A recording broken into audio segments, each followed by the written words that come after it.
साथियों नमस्कार, जय हिंद, जय भारत, जय संविधान। मैं आपका अपना भाई बेटा दोस्त साथी हितैषी जनसेवक एडवोकेट पवन नरवरिया भारती, राष्ट्रीय प्रवक्ता अखिल समाज सेवा दल, आप सभी के समक्ष नई जानकारी लेकर उपलब्ध हुआ हूं। इसमें मैं अलग अलग संस्थाओं में समाज सेवा का कार्य करते हुए,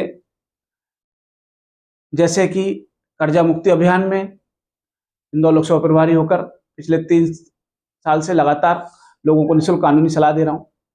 श्री गंगा सोशल फाउंडेशन में पिछले 10 साल से कोषाध्यक्ष पद पर रहते हुए अपनी सेवाएं दे रहा हूं अलग अलग क्षेत्र में।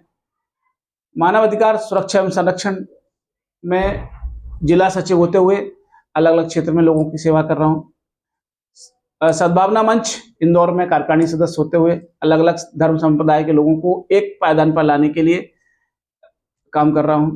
प्रताड़ित पति संवेदना क्लब में आप देखेंगे जो आज पतियों की जो दुर्गति हो रही है या उन्हें मौत के घाट उतारा जा रहा है, उनके लिए हम लोग काउंसलिंग का काम कर रहे हैं और उन्हें निःशुल्क कानूनी गाइडेंस प्रदान कर रहे हैं। एक रोजगार एक परिवार रोजगार संस्था की तरफ से हम लोगों को घर घर तक रोजगार पहुंचाने के लिए काम कर रहे हैं। Case India employees credit cooperative society में पिछले 8 साल से सदस्य रहकर लोगों की सेवाएं कर रहे हैं। साथियों, इस तरीके से आप देख रहे हैं कि जैसे मेरे बैनर में अनेक ही संस्थाओं के लोग लगे हुए हैं। इन सभी संस्थाओं में हम लोग निःशुल्क कानूनी समाज सेवा का काम कर रहे हैं और ये काम निरंतर चलता रहेगा। इसी कड़ी में एक जरूरी सूचना आज मुझे प्राप्त हुई। हमारे अखिल समाज सेवा दल की राष्ट्रीय अध्यक्ष श्रीमती वर्षा नायक जी ने ये बीड़ा उठाया है कि समाज में चाहे वो किसी भी जाति वर्ग की हो, किसी भी धर्म संप्रदाय की हो, बालिकाएं शिक्षित नहीं रहना चाहिए। जैसा कि हम बोलते हैं कि अगर हमारी जो घर की जो मुख्य महिला है, अगर वो पढ़ती है, अगर वो शिक्षित होती है तो अपने बच्चों को भी अच्छी शिक्षा दे पाएगी, क्योंकि वो महिला प्रथम गुरु होती है बच्चों की। आज हमारे देश में माननीय राष्ट्रपति जी जो प्रथम नागरिक हैं पूरे देश की, द्रौपदी मुर्मू जी, वो राष्ट्रपति हैं। ऐसे ही हम चाहते हैं कि हमारी देश की बालिकाएं बढ़कर पढ़ लिख कर बड़े बड़े आयाम हासिल करें। उसी कड़ी में कोई भी बालिका अशिक्षित ना रहे, उसके लिए यह मुहिम चलाई जा रही है।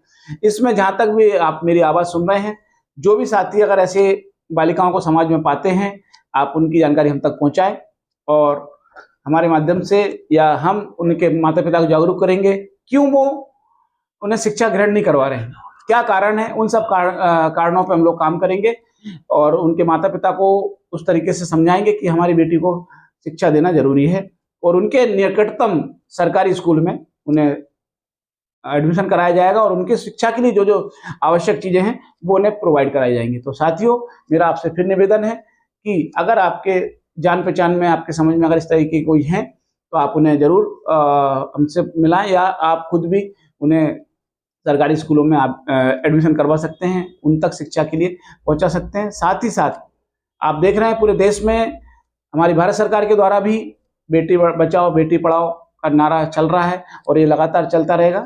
लेकिन हमारा भी दायित्व है कि हम सभी सभी संस्थाएं मिलकर ऐसा काम करें जिससे हमारे समाज का उत्थान हो और हमारे देश में बालिकाओं को उचित शिक्षा मिल सके, कोई शिक्षा से वंचित ना रहे। तो इसी के साथ मैं धन्यवाद करता हूं अखिल समाज सेवा दल का कि जिन्होंने, हमारे राष्ट्रीय अध्यक्ष का, जिन्होंने ये बीड़ा उठाया, और मैं सभी साथियों का धन्यवाद। जय हिंद, जय भारत, जय संविधान।